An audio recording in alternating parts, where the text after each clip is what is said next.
Hello everybody, this is Ivory Aimon23 here, back with another episode of Homestuck. We left off here with the, all this. It looks fun. I'm not sure I read this. I don't think I did in the last one. Yeah, I read this one. But yeah, this is where we left off in the last episode. Let's see, is my thing picking up? Yes, it is. Okay, just wanted to make sure so I don't end up losing any audio or whatever. But yeah, let's is it okay? Good. Just double checking. I tend to check things more than necessary, but you know, whatever. Anyway, here we go. Should probably turn my sound up a little bit. Oh, that's beautiful. Fire. At the distance, meteorites fall with greater frequency. The fire in the furnace burns so hot, not even the rain is putting it out. Check status of battery. Your laptop battery is alright for now, but it won't be for long. If the power in the house doesn't come back on, you can think of one last resort, the small backup generator stored behind the mausoleum. Prototype sprite with Betty Crocker box. Okay. What? Oh man, you're gonna use that? That sucks, what a stupid idea. We have to hurry along. I'm running low on battery power. But the cake mix, that's so dumb. I doubt it matters. We might as well just use any old crap lying around. Fine, I guess. The sprite is playing hard to get. You guess that's what you get for originally prototyping it with something that engenders mischief and pranksterism. Do the potted vegetable instead. It looks delicious. Oh yeah, I can actually be loud right now, so if I can probably scream the things if I have to. Pipe down, you. This is Rose's decision, not yours. Prototype sprite with Sassacre text. Oh yes, sweet! Now we're talking. See if you can distract it. I'll try to sneak up on it. John, flail about in a distracting manner. The sprite finds a distracting manner in which you flail about to be rather distracting. The pesky sprite eludes you again. Not even the great Colonel himself can outfox it. In narrowly missing with your attempt to create the Colonel sprite, you drop the massive tome. The entire house rattles under the astonishing girth of the book. In the other room, Nana's ashes dump onto the sprite, which is caught unawares by the dousing. Inspect hag ash incident. I don't know if I'm going to be able to be yelling those prompts the entire time, but... You find the sacred urn toppled again. This time you're quite sure it wasn't your fault. The sprite is nowhere to be found. Remove corkscrew from doorway.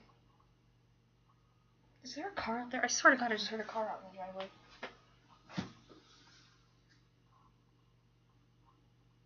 Maybe not. Hold on. Remove corkscrew from doorway. Show pester log. Oh man, where'd it go? I can't find it anywhere in the house. No time to worry about it. The next thing we should do is get your server copy of the game from the car.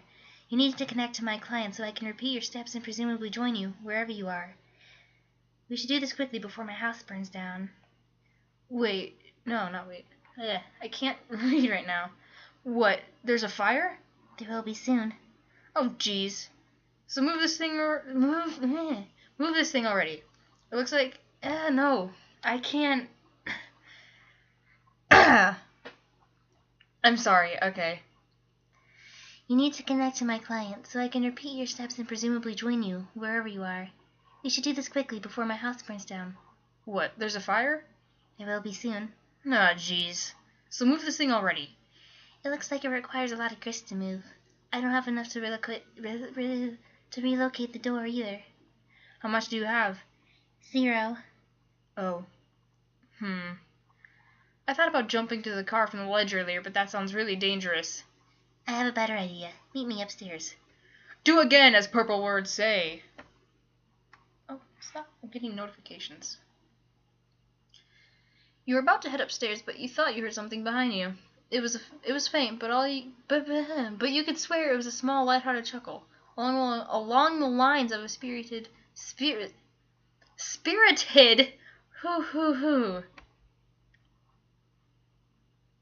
Ignore this woman's antics. You're not sure you even saw a woman, let alone any of her hypothetical antics. But whatever it was, you might have caught a glimpse of it. It sure gave. Whatever it was, you might have caught a glimpse of. It sure gave you the willies. I cannot function. I'm fine. What are you talking about? You head upstairs on your way to the balcony. Your PDA is acting up again. Indulge the device, but be curt with it. Hey bro, check it. I'm working on some new rhymes. Dude, I don't have time for your nerdy raps. Come on, this is hells of ill. Just listen. It sounds like you don't even believe me that I was about to get blown up. But I really was, but now I'm in some weird dimension that Burb sent me to or something. And now, on top of that, I think I'm being haunted by my dead grandma. Huh. For real? Yeah, it's true, but I'll talk to you later about it. I think I could drop some sick rhymes about all this. Man, see, I just don't think all the rapping stuff is really as cool as you think it is. No, this'll be dope, check it. No, I have to go. Bye! Wait. Armageddon's getting waged on us, but I'm getting armed and dangerous. Sending men in space for saving us. See which player is more courageous. Ben or Bruce dudes reach a truce. Put their blow shoots to use and upsuck it. Affleck's sacrifice, riff-ice, would have to suffice. Oh, fuck it. Bro be a stained glass saint up on a cross getting hella Christ plagiarist. Bruce is like off of that crucifix. Enough of this fucking savior fuss. Restrained his ass per McLean Redux while Buscemi remained dangerous. When a plan gone astray pays off, a wasted craterous ashtray cater into layers of Matt McConaughey's vague remainder dust. Wait, McConaughey wasn't even in any of those Meteor movies, was he? I'll have to make a rap about, I don't know, Morgan Freeman or something, being the president. It'll be called Obama Made It So That No One Gives a Shit about black presidents in movies anymore. See, you've got to fill me in on what's going on. So I started a rap about besides all your dumb shit movies. What? That was interesting to read. Enough strange poetry from the red text.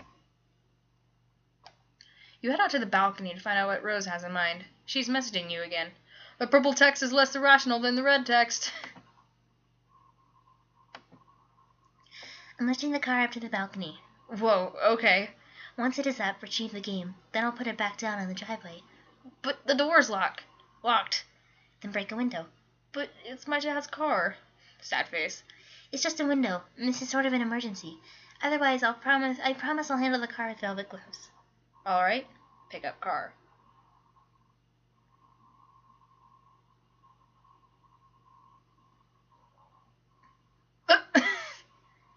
Oh no.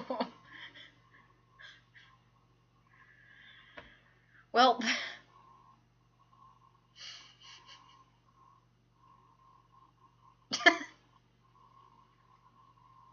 his face though, just oh fuck.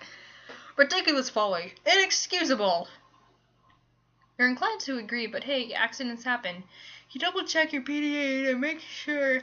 I am sorry. Make sure if Rose is really gone. Indeed, this seems to be the case. TG is still pestering you, of course, but another chum is now logged in as well. What color are the words that this chum says? Is it the green? Yep. I'm back. Wait, I don't know if the green is a guy or a girl. I honestly don't know. Could you enlighten me on that down in the comments below? Thank you. I'm back. Oh, hi. I went to investigate the explosion I heard.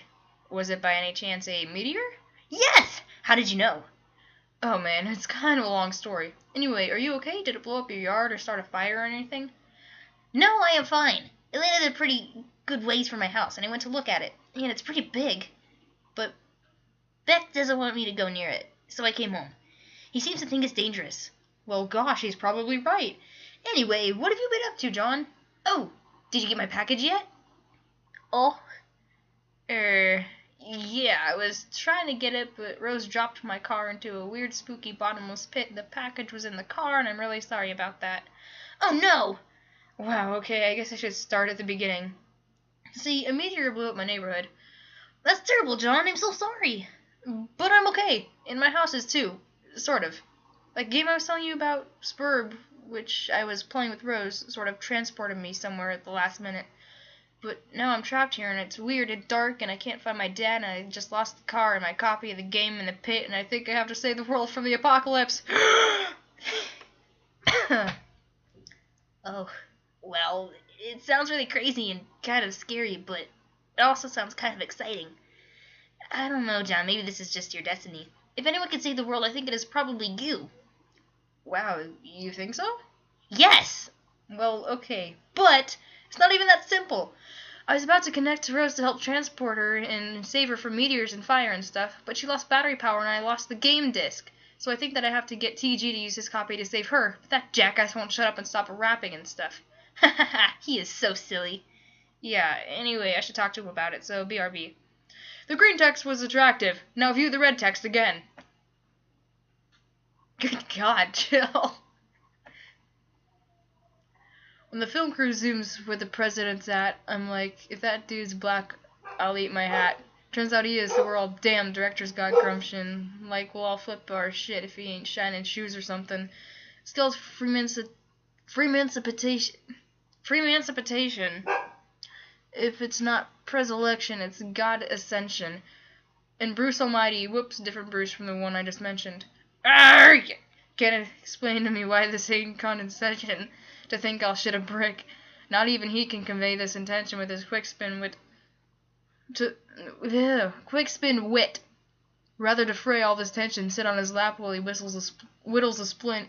And some guy eyes what he does and patronizes. I guess negrosity's the mother of invention. Stop rapping for a second, you horse's ass! I have something important to talk about. What's up? Rose is in trouble and she needs help. I was gonna connect to her with a Suburb, but I lost my copy. Okay. Also, she lost battery power. If she can get back up and running, she'll need someone with the game to get her out of there. Sorry. Alright. Out of there before her house burns down.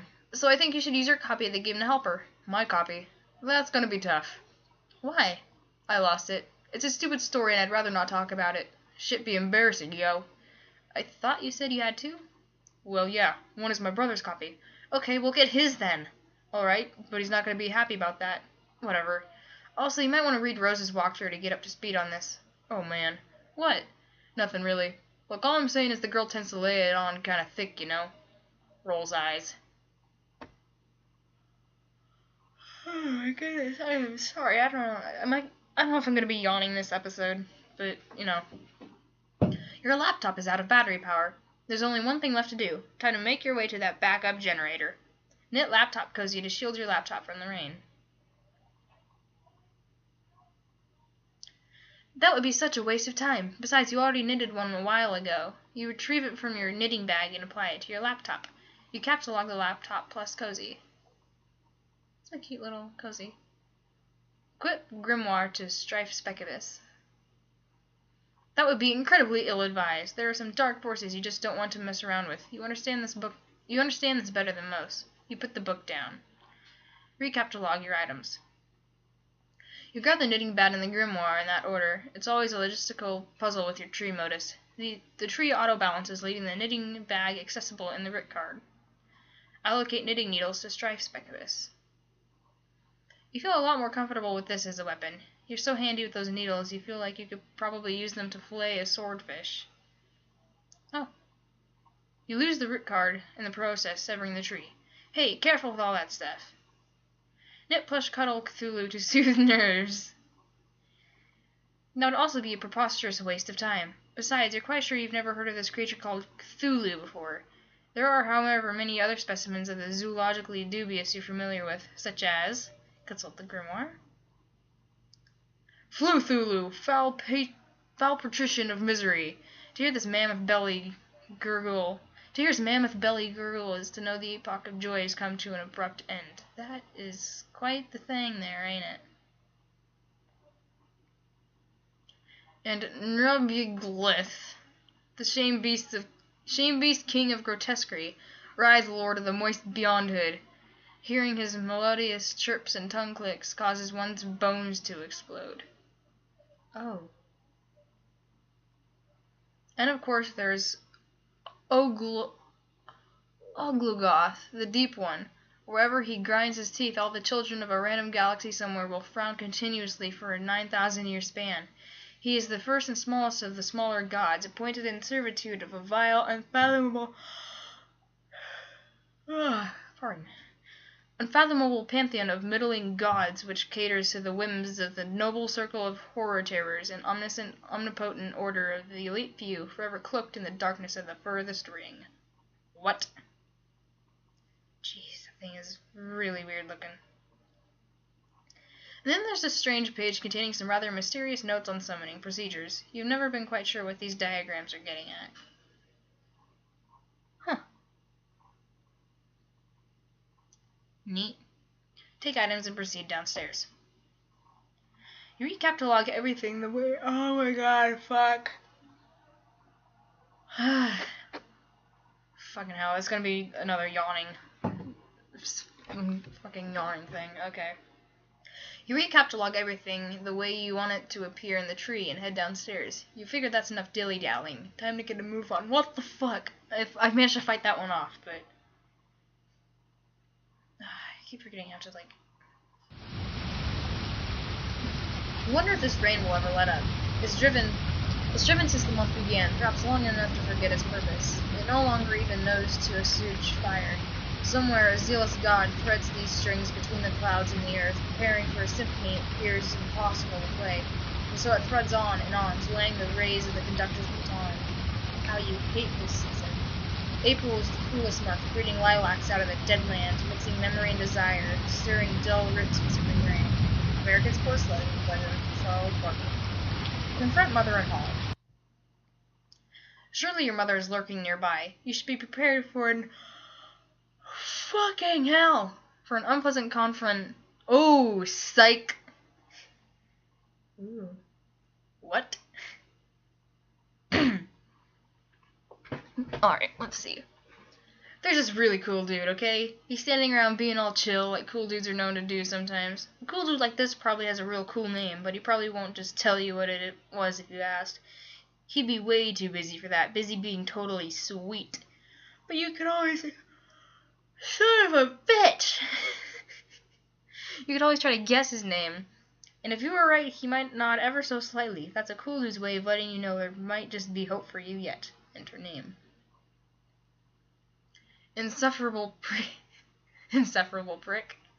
This guy doesn't have time for this sort of bullshit. Try again. Dave Strider. Nice. Examine room. There we go. Your name is Dave. It is an unseasonably warm April day. Your bedroom window is open to let some air in. And your fan is cranked. Arguably even more cranked would be your fly beats, which brings us to your variety of interests. A cool dude like you is sure to have plenty. You have a penchant for spinning out unbelievably ill jams with your turntables and mixing gear. You like to rave about bands no one's ever heard of but you. You collect weird dead things preserved in various ways. You are an amateur photographer and operate your own makeshift darkroom.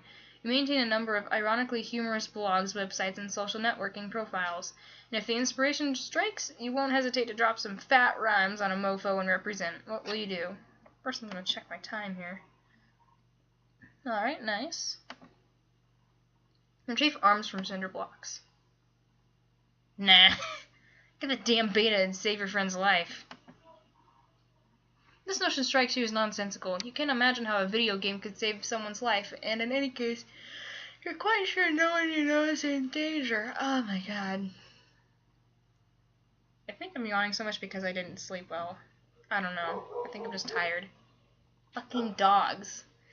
Anyway, these are your copies of the beta you received in the mail recently. You've labeled them with your name in bold red print to distinguish them from your bro's copies, who labeled his in kind. Neither of you really gives a shit about this game or has any intention of playing it, but you'll be damned if you'll let that get in the way of your campaign of upmanship. Bleat like a goat and piss on your turntable. You would never consider allowing any fluid even remotely resembling urine to touch your beloved turntables. That would risk breaking them, and a world without the gift of your godly science just doesn't sound like a place you want any part of.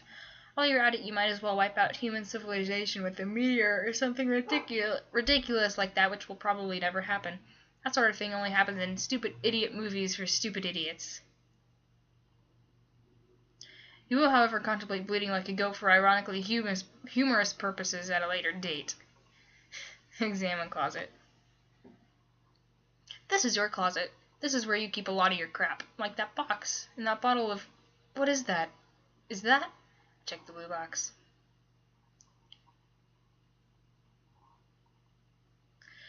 This is the package that your friend John Egbert... Okay, fuck. I'm sorry. Her 13th birthday a little while ago. It now contains nothing except a note and a certificate of authenticity vouching for the genuine Hollywood memorabilia, which the box originally contained, and which you are now wearing to be ironic, but also to be incredibly cool in a way somehow intangibly related to the ironic nature of the accessory. You find it sort of exasperating to explain these subtleties to people. The box also included a signed photo of Ben Stiller, which now proudly hangs above your closet. Proudly and ironically. Take box. You capture-log the box through your hash map fetch modus. The modus's current hash function resolves the index by valuing each consonant at 2 and each vowel at 1. The total is divided by your number of cards, and the remainder is the index. Box equals 2 plus 1 plus 2 equals 5. 5 divided by 10 is 5. The box is capture-logged in card 5. What? Huh. Examine jar of unknown yellow substance in the closet. Oh, hell yes. It is an unopened container of apple juice. You thought you were all out. It is like fucking Christmas up in here. This is so great. You've got to tell John about this immediately. He'll be so excited. You capture-log the juice into card 7. 2 plus 1 plus 1 plus 2 plus 1 divided by 10 equals 7. Okay. Access Pester Chum and Pester John. In addition to letting your buddy know about this outstanding juice windfall, you figure you'll wish him a happy birthday while you're at it. In your own cool, sort of roundabout way, of course. Good thing you looked at that box he sent you, or you might have forgotten. You also might as well ask him about that beta. The kid's been harping about it for weeks. It would be cool if it came on his birthday. He'd be one happy camper.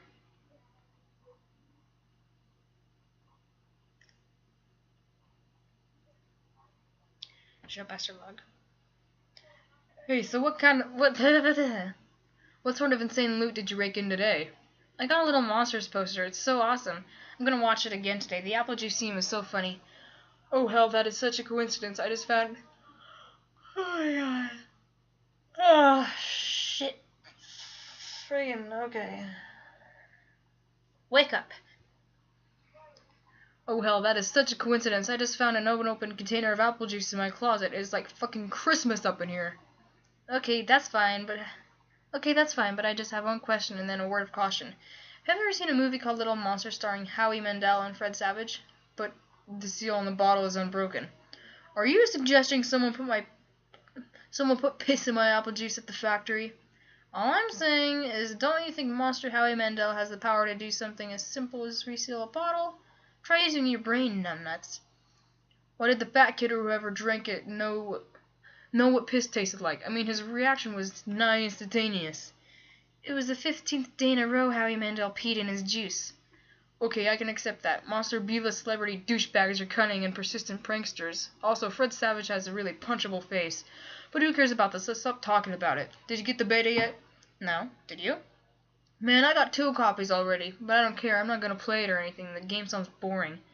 Did you see how I got slammed in Game... No, wrong voice. Did you see how I got slammed in Game Bro? Game Bro is a joke and we both know it. Yeah, why don't you go check your mail? Maybe it's there now. Alright. Go online and view sites indicative of your interests. You open the...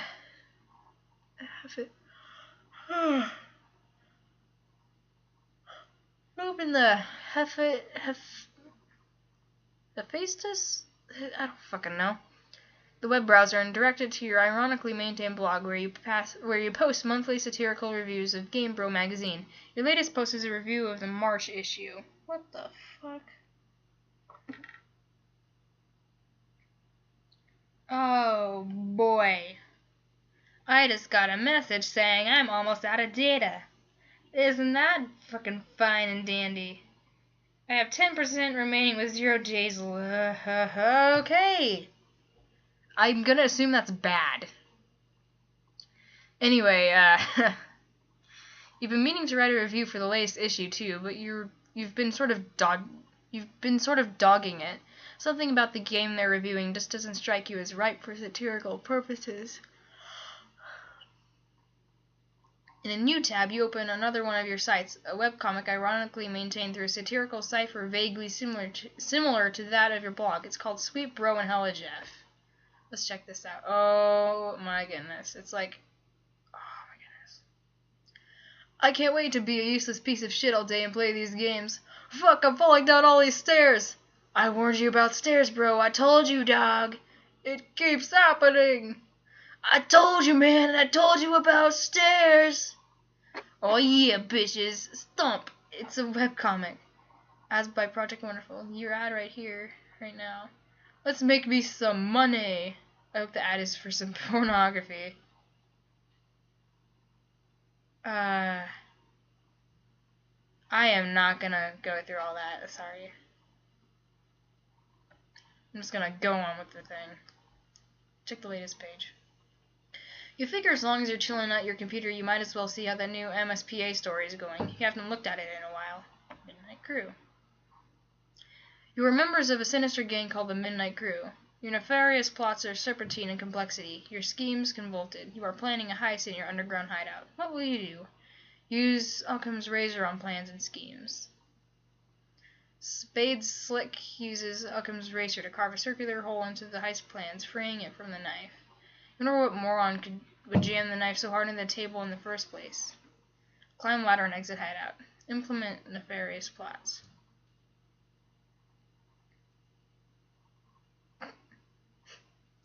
You push against the manhole cover, but it seems some unbelievable jackass has parked your getaway van on top of it. A familiar feeling stirs. That feeling is overwhelming, soul-blackening rage. It's the sort of rage that'll make a man feel totally justified in sporting an unnecessarily elaborate assortment of fancy blades. Skip ahead 100 pages or so. Yes, please. You don't remember where you left off, so you jump way ahead. You always forget to save your place in the story.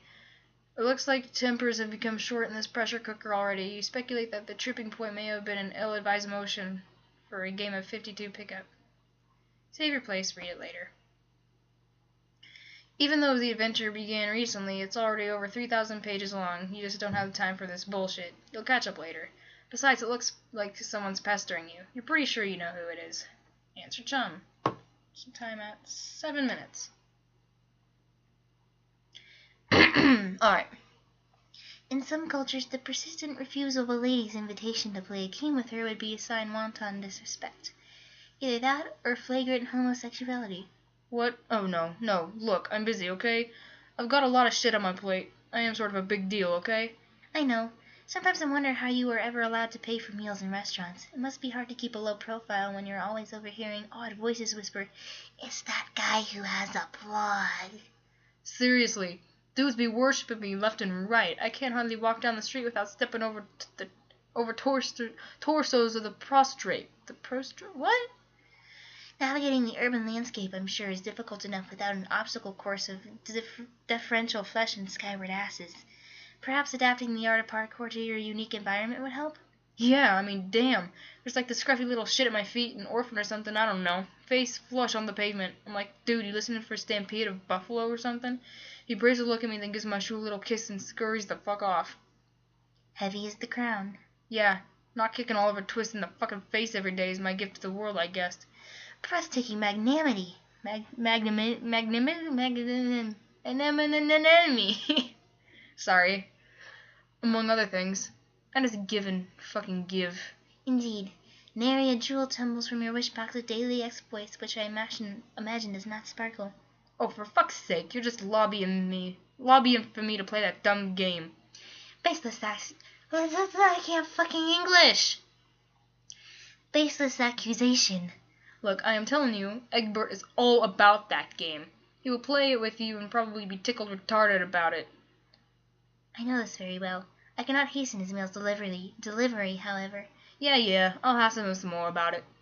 And look about this. What the fuck? And look how about this. Okay. If you ever find yourself in the position where your life depends on me playing that piece of shit game, then I'll play it. Will that make you happy? More than you know. It perfectly mollifies my grief over the demise of chivalry? I don't fucking know. John, what are you doing? Stop doing nothing. Meanwhile, in the present, in a place where the present may be a concept of dubious merit, John is spacing out. But a vague and forceful thought jolts him to attention. Maybe it is that bumping sound coming from the other side of the door. What is that? Oh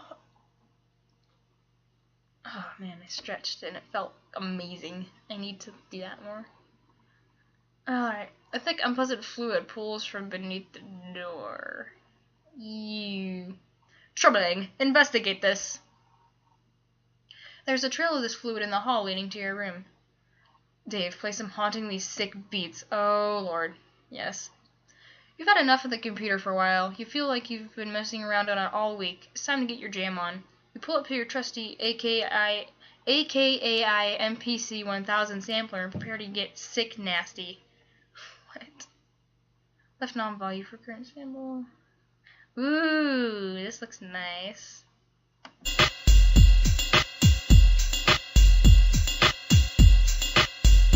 Oh, that's cool. Ooh. No.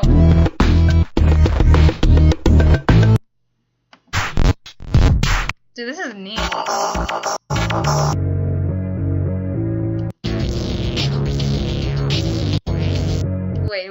Wait.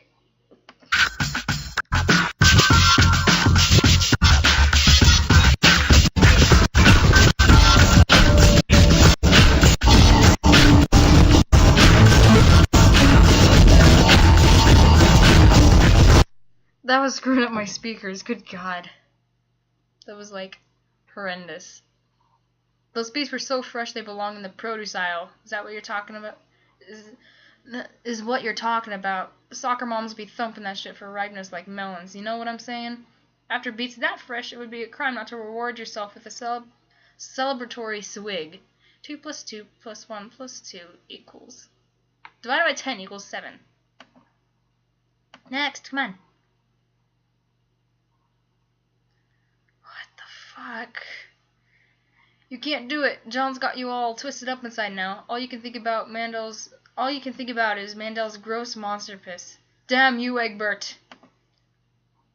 Recapitulog the juice. Allocate sword to Strife Specibus. Click it! You piece of shit. What's my time at? 2 minutes. Okay, I can go through a little more. Your Strife Specibus is already allocated with the blade kind of abstratus. There is no need to allocate it. You can wield your sweet ninja sword as a weapon once it is in your Strife deck, but you will have to capitulog it first before moving it there. Capitulog sword. The ninja sword, 2 plus 1 plus 2 plus 2 plus 1 plus 2 plus 2 plus 1 plus 2 plus 2 equals 17 divided by 10 equals 7, occupies the same card as the juice, expelling the juice from your Siladex. It splashes all over your turntables and your copies of the beta. Ugh! Oh no. Get a towel or something. You head out to get a towel from the bathroom across the hall. You glance at one of the many radical puppets in your bro's collection and nod in approval. Is there anything not awesome about your bro? No. You think not. You enter the bathroom. There's a damp towel on the floor you could probably use for this crisis. You stop to pay a little respect to one of your bro's boys up there. Hey, little man, how's it hanging? Capitulog damp towel. You take the damp towel, I'm not reading the math anymore, expelling the box. Search the bathroom for something less damp. Now you just decide to wring this towel out into the toilet to make it less damp. It is now just a towel. Take towel. You take the towel and grab the box again while you're at it. Clean up the juice. Is that animated? No. No. You clean up the juice with a towel and hang the damp beta envelopes on your line to dry off.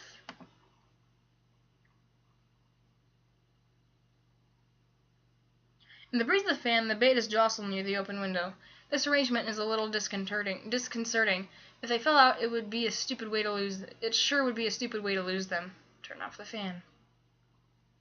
The crisis is easily averted. You can't imagine it will ever resurface later in any way, shape, or form.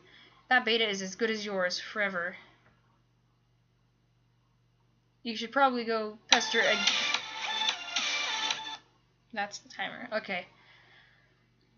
Okay, it looks like I'll do this page and then one more, and then I'll finish it. You should probably go pester Egbert again. You wonder if he found the beta yet. You also might chat about your respective Scylla dice and fetch Modi if the topic happens to come up. You wonder if he's anywhere near as smooth with this Scylla dex as you are. Probably not. It's probably not even humanly possible. Suddenly, a rambunctious crow flies in the open window and snatches the beta, possibly to make a nest with, or maybe just for the sake of being a brainless, feathery asshole. You yell at the bird. Well! Caw, caw! Alright, anyway, I'm gonna stop this recording here. I really hope you enjoyed watching. Go ahead and leave a comment with some advice or whatever. And if you enjoyed what you saw, go ahead and hit that like button, and then subscribe. Subscribe for more. I can't fucking English, I'm sorry. But yeah, hope you enjoyed it, and I will see you all in the next video. Goodbye.